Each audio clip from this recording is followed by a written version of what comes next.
I had been told Redfall was where anything could be bought. That wasn't entirely true. Some things were simply considered worthless. Redfall was the largest trading station in the outer sectors, where dozens of civilizations exchanged technology, weapons, rare creatures, and sentient beings. Every living thing was classified by usefulness, compatibility, productivity, and obedience. Those that failed were marked with one word: defective. I had come to Redfall for a navigation regulator for my cargo ship, the New Hope. I wasn't looking for trouble.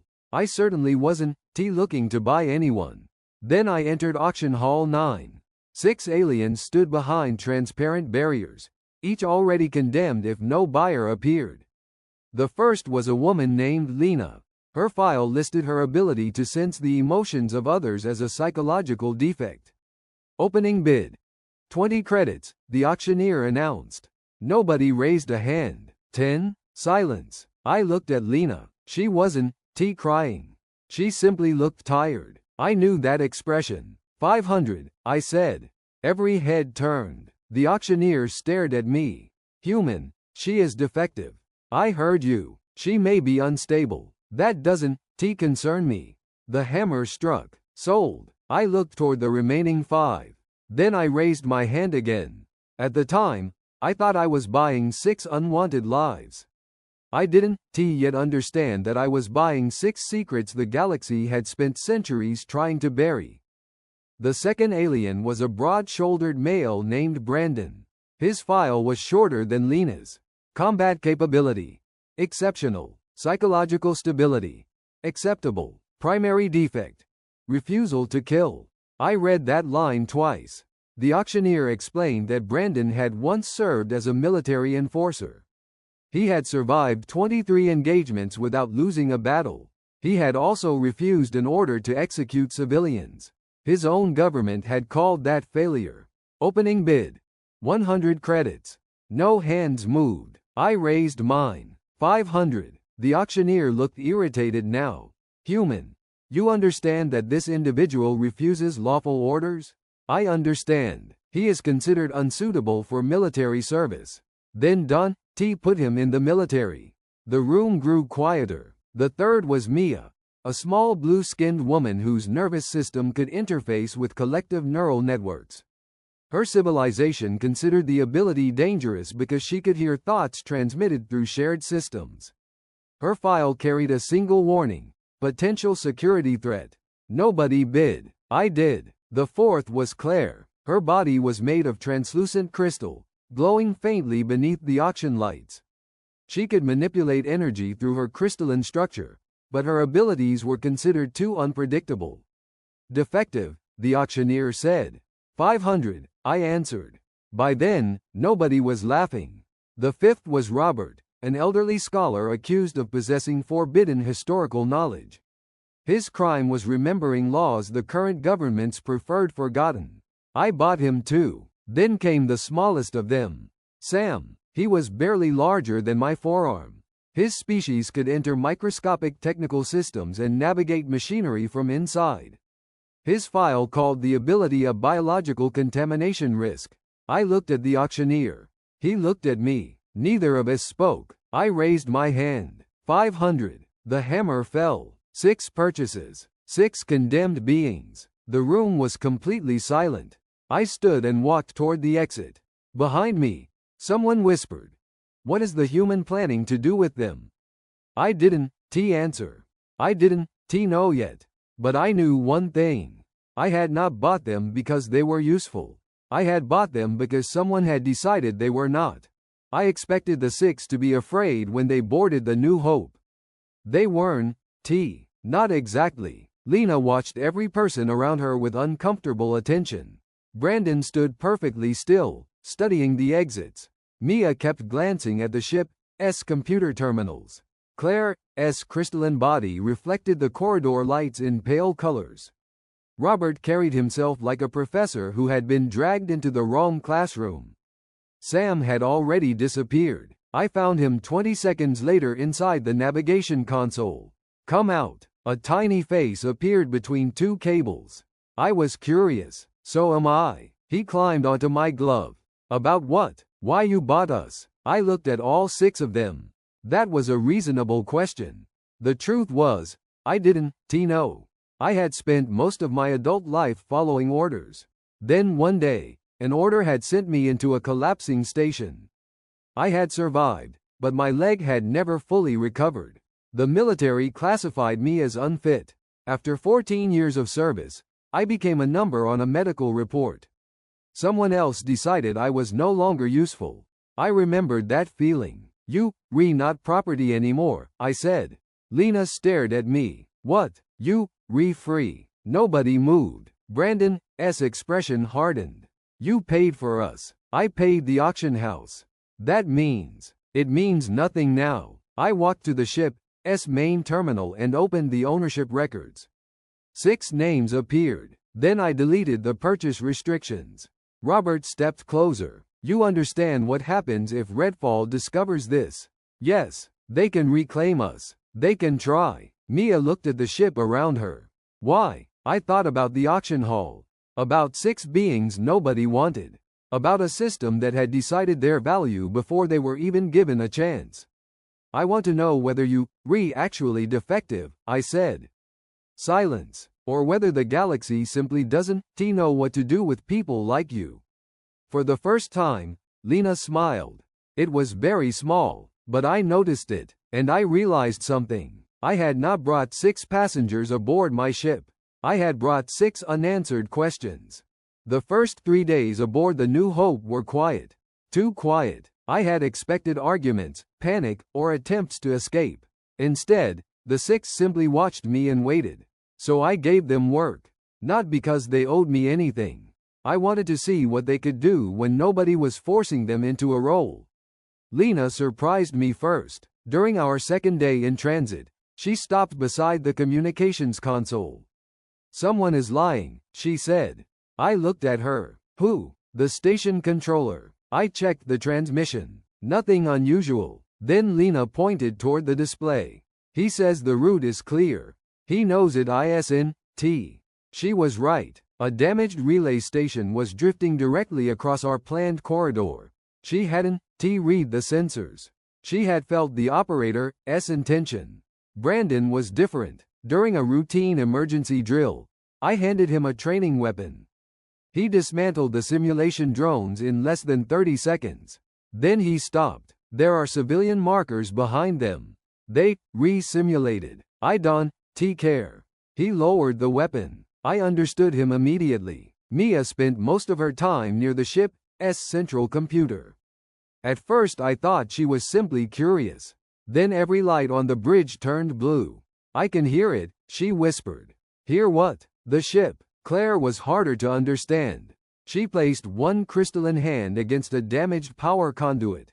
The lights flickered. Then the entire system stabilized. Robert spent hours reading our navigation database.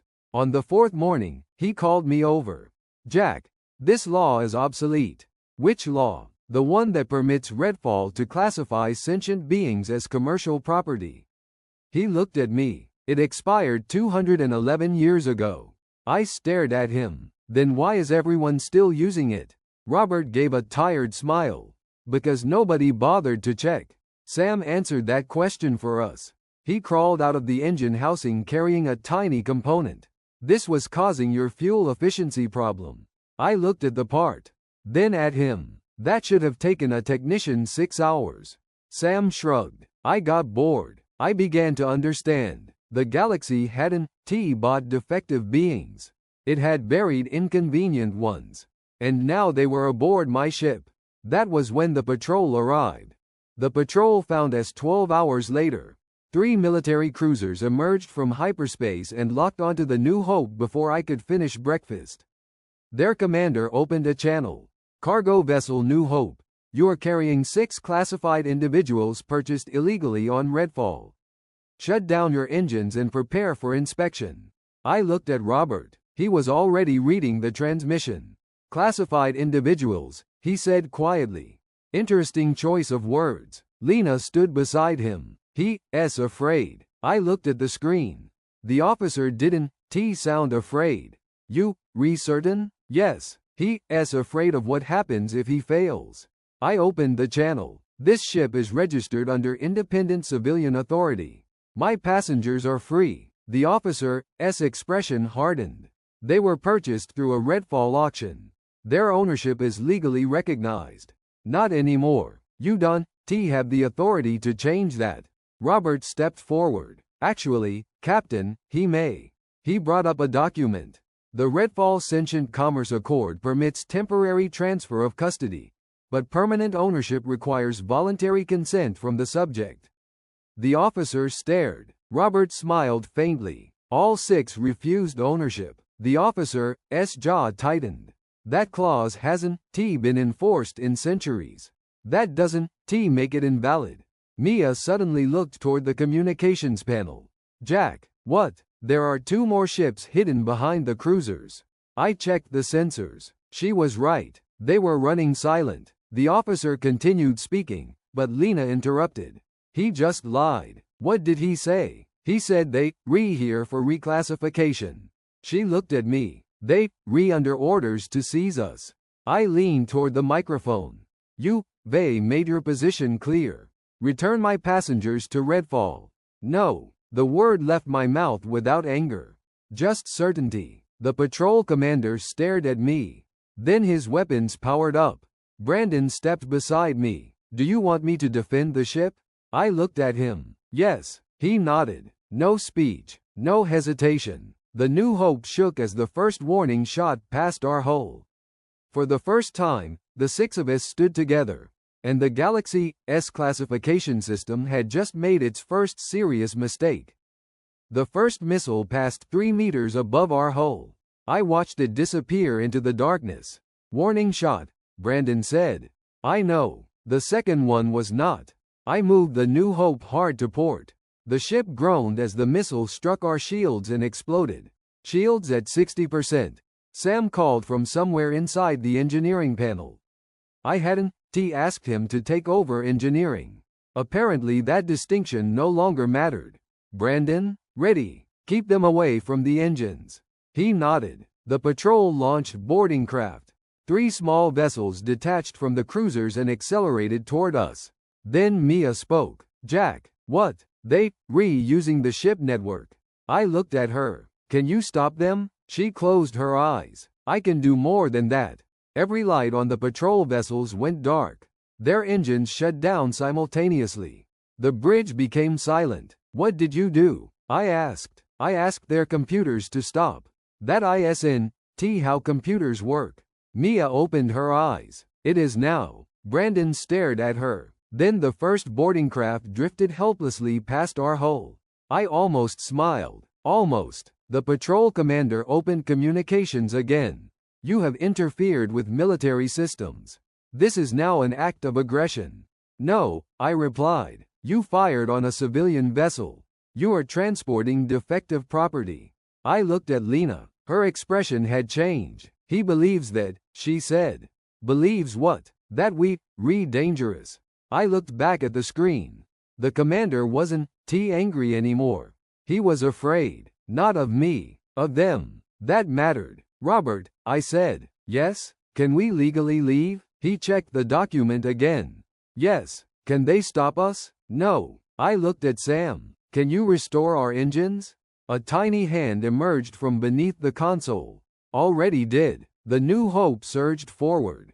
We passed between the disabled patrol ships before they could react. No celebration followed. Nobody cheered. I simply watched the cruisers shrink behind us. We had won our first fight. But I knew it wasn't over. On Redfall, Victor Grant was already watching the recording. And unlike the patrol commander, he wasn't afraid. He was angry. Victor Grant owned Redfall because everyone else had been afraid to own it. That was what people said, anyway. He preferred a simpler explanation. He owned it because he understood people. People wanted order. They wanted rules that told them who mattered and who did not. They wanted someone else to make difficult decisions for them. Grant had built his fortune selling those decisions. I learned this later. At the time, I only knew his name. Robert knew more. Grant the station's legal owner. He told me while we traveled through deep space. He is the controlling shareholder of the consortium that operates it. So he can pressure governments, auction houses, military contractors, and courts. Lena looked at him. And he wants us back. Robert nodded. He wants the precedent erased.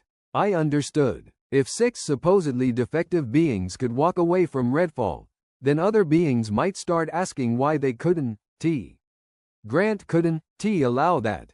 The New Hope continued toward neutral space. Then Sam crawled from the engine compartment. Jack, he held up a small device. This was hidden inside our navigation system.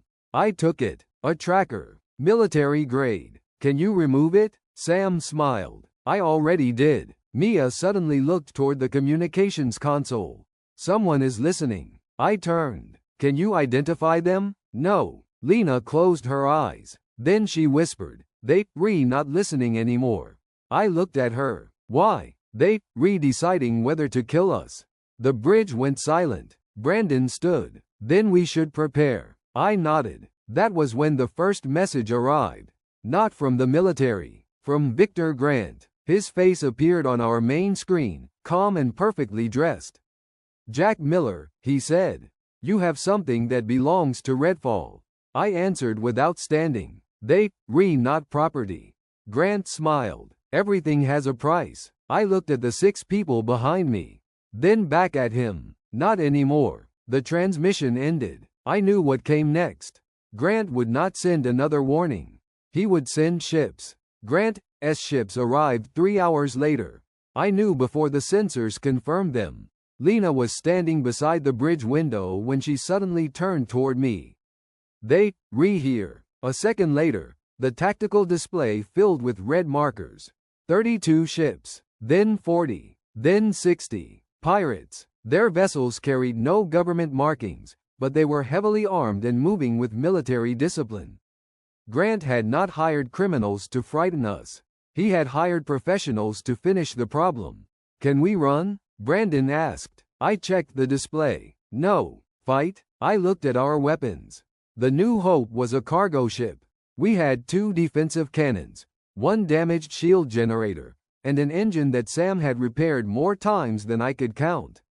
No, I said. Not yet. Robert frowned. What are you planning? Survive. The pirate fleet surrounded us. Their commander opened a channel. Jack Miller, shut down your engines. Transfer the 6 passengers. Your ship will be left intact.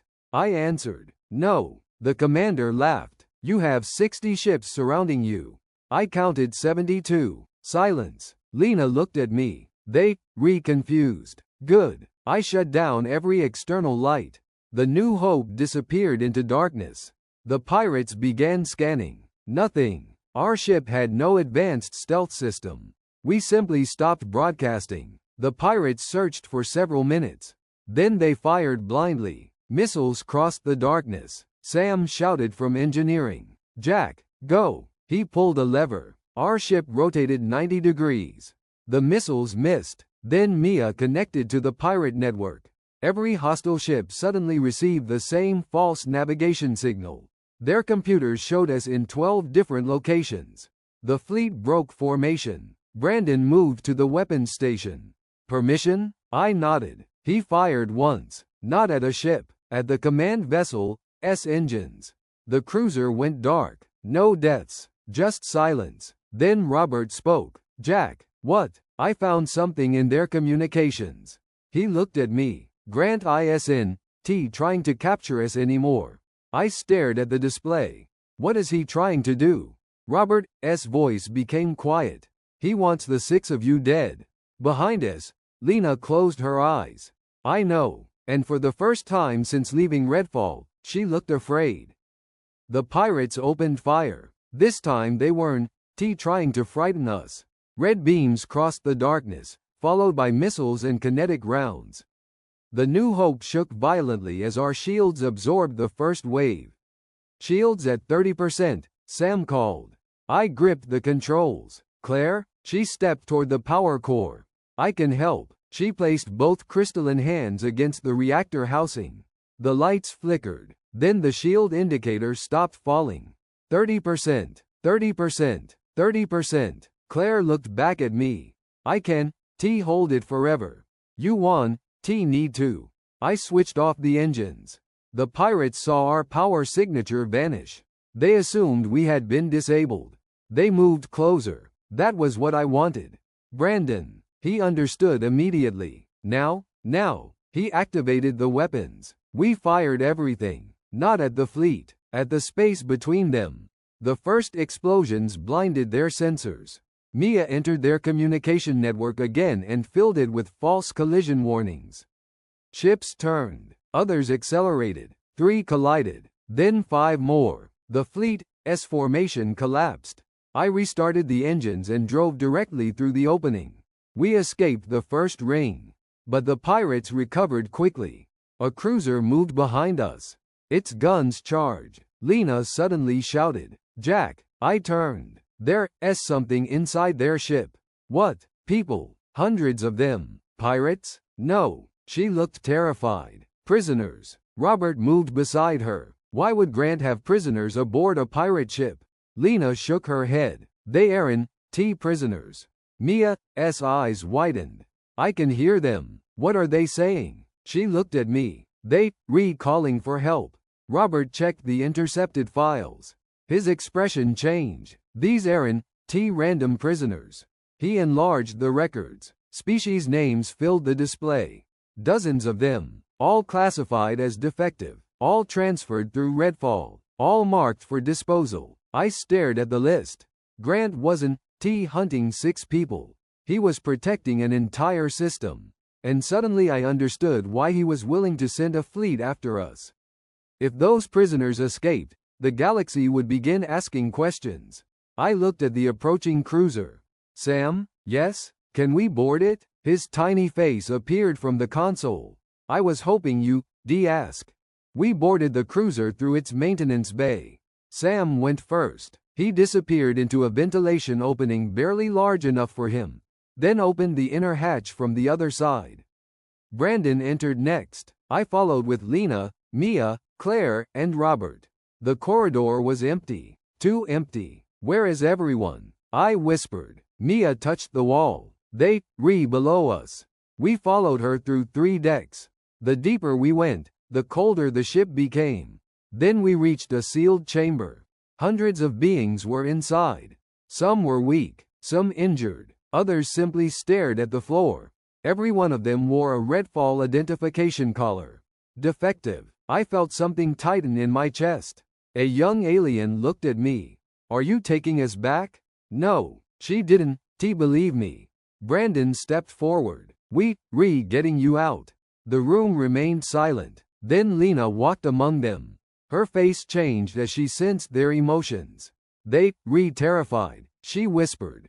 I know. No, Jack. They not afraid of the pirates. She looked toward me. They afraid nobody will ever believe them. Robert found the central terminal. Jack, what? This ship contains transfer records. He opened the files. Thousands of names appeared. Redfall had been moving defective beings for decades. Not selling them. Disappearing them. Mia connected to the terminal. Her eyes widened. There are more. How many? Millions of records. The word stayed in the room. Millions. I looked at the people around me. 6 had been enough to make Grant send a fleet. Now I understood why. The 6 weren't unusual accidents. They were evidence. Robert continued reading. Jack, these classifications weren't random. What do you mean? The system deliberately selected beings whose abilities were difficult to control. Lena looked at me. They were afraid of us. I looked at the prisoners. Then at the files. Then toward Redfall, millions of kilometers away. I had gone there for a navigation regulator. I had left with 6 passengers. Now I had found an entire hidden population. And I knew I couldn't simply run anymore. We freed the prisoners before leaving the cruiser. There were 216 of them. I gave them the pirate ship. It had engines, weapons, food, and enough fuel to reach neutral territory. More importantly, it had no reason to return to Redfall. Then Robert found the archive. It wasn't stored in the ship Robert's main computer. It was buried inside an old navigation system, protected by encryption so advanced that even Mia couldn't access it directly. "Give me 10 minutes," Robert said. "You have 5. He smiled. I'll take 6. Claire stood beside the reactor while Brandon guarded the corridor. Lena remained with the prisoners, listening to fears nobody else could hear. Sam disappeared into the ship. Again. 6 minutes later, the archive opened. I expected military records. Instead, I saw history. Thousands of years of it. Species after species appeared on the screen.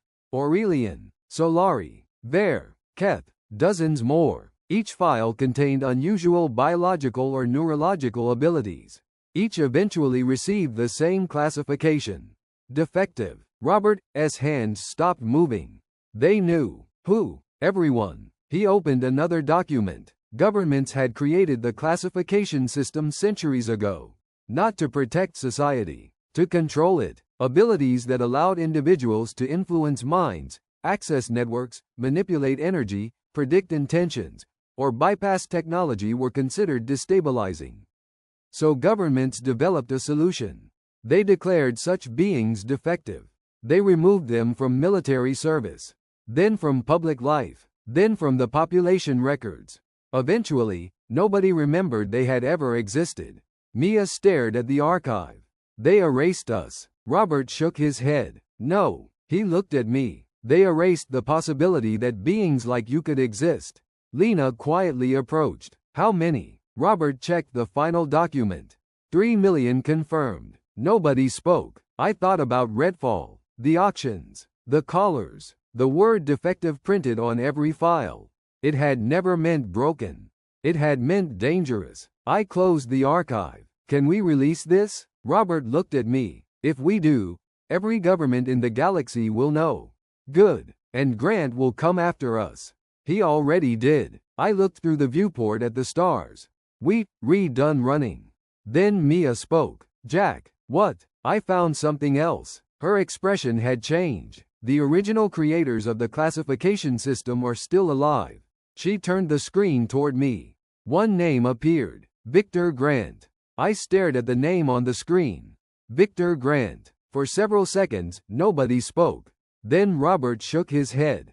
That can't be correct. Why? Grant is listed as the current director of Redfall operations. The classification system predates him by centuries. Mia pointed at the archive.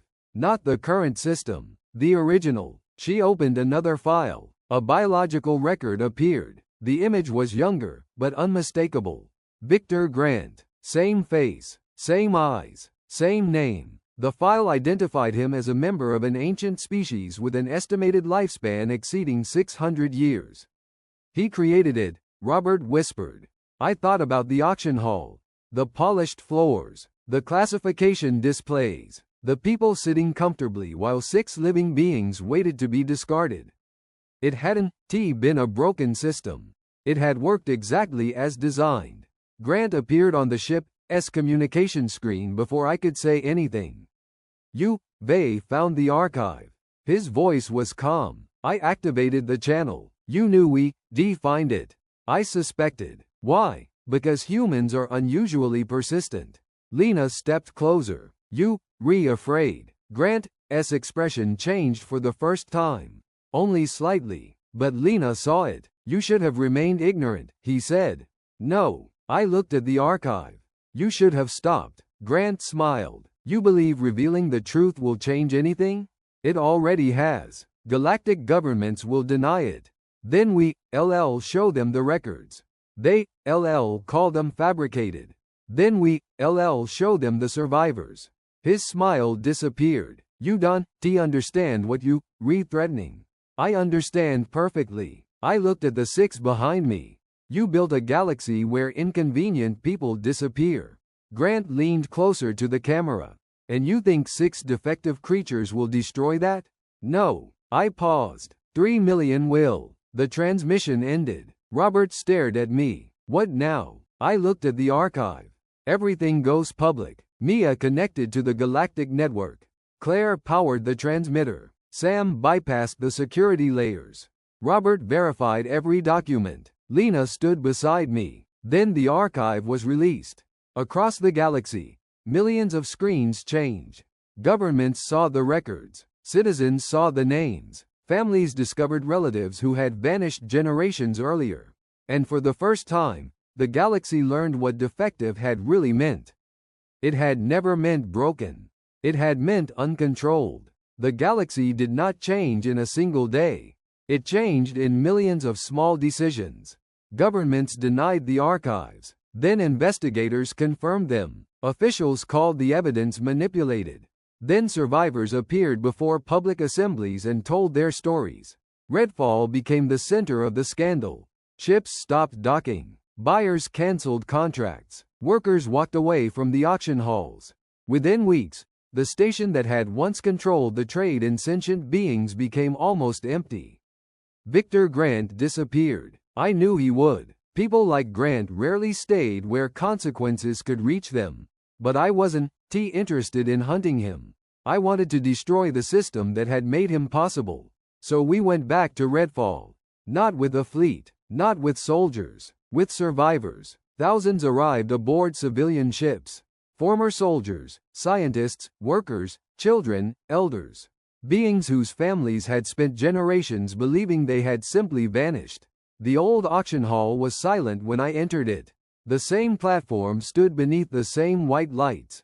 I walked onto it alone. Behind me stood Lena, Brandon, Mia, Claire, Robert, and Sam. Robert carried the original legal records. Mia carried the recovered network archives.